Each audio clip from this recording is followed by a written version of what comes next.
Joe, what are you doing? You're not hungry. Get out of the kitchen. Oh, why are you doing this, Joe? Close that fridge. Close it. Joe, stop it. No, don't. Oh, Greek yogurt. Oh, you know what? Screw it. I'm gonna make a smoothie. At least I'll get some spinach and make it healthy, I guess. I guess peanut butter too. I'm not even hungry. Joe, what are you doing? I guess a banana as well. I mean, why not? Joe, what are you doing? Ugh, why am I doing? Stop blending, Joe. Stop blending. Should I add granola? I'm not even hungry. You know what? Screw it. Nah, maybe some more. No, Joe, stop getting more granola. Okay, Joe, this is what you wanted. Yeah, why did I do that? Let's talk about willpower. So in this long isolation period and being stuck at home, it's really tested my willpower, especially around food and overeating. It's been harder to resist and say no, and I thought it was simply the case of I don't have enough willpower or I'm not motivated enough. But I remember watching Al Switzer's TED Talk where he actually argues against this. He talks about the willpower trap. And the willpower trap is the faulty assumption that if I fail, it's because I just wasn't fully committed. I didn't care enough. I have no willpower, or that willpower enough can get me through. So for example, with food, I'll have thoughts of I don't have enough willpower to stop eating and I'm too weak to say no. But it's not about us being weak or unmotivated. Instead, he says we're outnumbered. The problem is we don't have a willpower problem, we have a math problem. Personal motivation and ability, or what we call willpower, are just 2 of the 6 things that influence our behavior. So without changing the other 4, we'll just keep thinking that it's a problem with willpower. So Switzerland uses a metaphor of tug of war to explain the 6 influences. They are personal motivation, the question of do I want to? Personal ability, can I do it? Am I able to say no? Then comes social motivation, do I have encouragement and support from others? And social ability, do I have someone to coach me and give me feedback to improve? Then there's structural motivation, do I have any rewards or incentives to keep me going? And structural ability, the one I'm focusing on in this video, and it's how we set up our environment to make our good behavior easy and our bad behavior hard. Okay, let me test you. Where's the ice cream? There is no ice cream. We have carrots.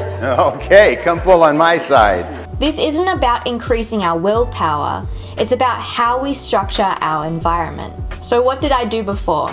Why am I eating this? What the heck? Whatever, I'll just try harder next time. What I've done here is put all of the pressure onto increasing my willpower without changing the other 4 influences. I'm expecting that with the same tempting environment, I'll magically be able to change my ways. And this doesn't have to be centered only around food, it could extend to things like shopping. With isolation and the majority of shops being closed, you might have found it so much easier to not purchase things like clothes or miscellaneous items, even with the alternative of online shopping, because your environment has changed.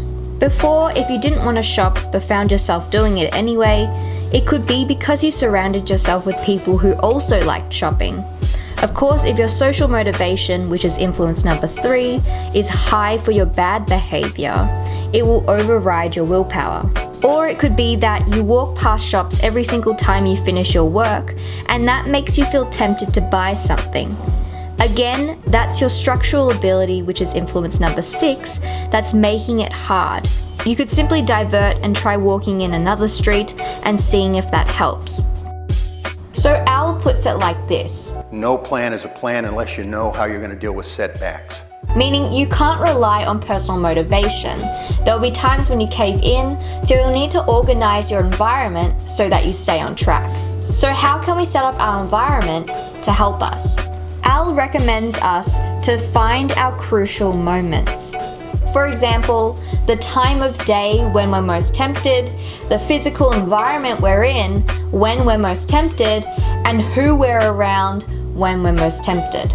It's all about analyzing what or who makes us most vulnerable and then adjusting our environment to make it easier to engage in good behavior. Here are some examples of me trying this out during isolation. When I was recently binging the Harry Potter series, I was severely sleep deprived. I'd binge and would keep reading into the next morning despite wanting to stop and just sleep. Only when my eyes physically could not open and read the page, I finally forced myself to stop. Each time I'd think, for tomorrow I'll definitely read less, maybe 2 chapters and that'll be it, thinking that suddenly overnight I'd magically increase my willpower. So I took Al's advice and analysed my crucial moments, the when and where I was most tempted. I found that I was most tempted to binge Harry Potter in bed, and that would be around 10:30 to 11 p.m. I would have already brushed my teeth and had a shower, and I'd be super comfortable and would have nothing left to do but sleep afterwards. What I realised was that not having anything to do after reading made it too easy to drag it on and think just one more chapter. Instead, I began reading earlier in the day, usually just after dinner, and I changed it to reading on the chair in the living room. That would mean I needed to finish reading a little earlier, so I had time to shower and get ready for bed. This time change, along with reading on a chair as opposed to the bed, made it a lot easier to stop reading. Now on to more of my willpower struggles with food. For me, with being stuck at home all this time, I've really had problems with snacking while not even being hungry. I've realised that I feel most tempted when I've been sitting down for a really long time and I just want to get up and move. So naturally, my legs will take me to the kitchen. In the past, I've tried to replace eating with going for walks, but to get out of the house, I first have to go downstairs, which is right next to the door of the kitchen. So that wasn't ideal. Instead of relying on myself to ignore the kitchen, I'd go into the kitchen but eat something small like grapes. In my situation, all I wanted was something to chew on and something crunchy, and also not too filling because I wasn't hungry. So pro tip, grapes are perfect. I also realised that when snacking on something from a jar or a container such as peanuts, I'd start eating mindlessly because I still had the container in my hands. My arm would go into autopilot, so by the time I felt uncomfortably full, I would have eaten the whole thing. So a simple change was putting how much food I wanted into a bowl and then putting the jar away before I started eating. It was even more effective if I left the kitchen completely and went upstairs. That way I wouldn't feel tempted because I'd have to come back down again.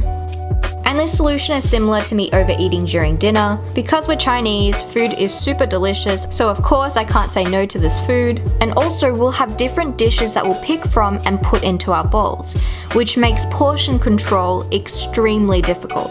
I'd often lose track of what I ate, and soon enough I'd feel so full because I've probably eaten 3 bowls worth of food. So instead, like before, I used this trick. Instead of filling my bowl as I ate, I'd fill it all at the start with a portion that I knew was enough for me. And because I knew I'd be full from how much I'd put in, I'd also eat slower, and that made me full by the time I finished. Just by changing this one thing, I've managed to resist the urge to continue eating. So next time, when you think you don't have enough willpower, consider changing your environment. This could be changing your physical environment or increasing social accountability by telling your family how to support your good behavior. It's important to really analyze your crucial moments and find out when you're most tempted and then find strategies specific to you. So like how I did, experiment and find what suits you, and it's totally fine if you cave in because your willpower is always here and it's just about adapting your environment to suit you. Okay, that's all for today's video. I'll see you next time. Bye!